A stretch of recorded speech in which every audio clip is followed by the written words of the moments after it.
A new Wisconsin law is removing barriers for voters with disabilities. A previous requirement prevented some people from voting.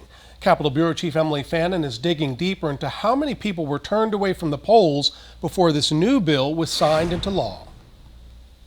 A new bill signed by the governor will no longer require people with disabilities to say their name and address in order to vote. Disability advocates say those who have difficulty communicating have had bad experiences at the polls. Was a young man in Madison who was deaf. His son was very embarrassed and he felt humiliated by the experience he had, and he was just going to leave without voting. Disability Rights Wisconsin tells 27 News during the 2018 general election, more than 6 people contacted their office because they couldn't vote or were embarrassed by poll workers. But Beckert says that number is likely higher because some don't report it. Many people don't know that this assistance is available, and people may also feel discouraged and embarrassed.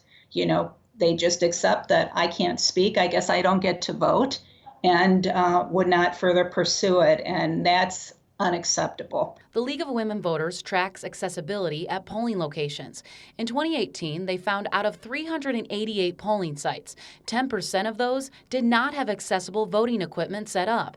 Those are special devices that help people with disabilities vote. That when people go and vote and have a bad experience, that makes them less excited about voting and less likely to turn out in future elections. Both organizations say the new bill is a step in the right direction, but are advocating for additional training for poll workers and yearly audits to make sure polling locations are held responsible.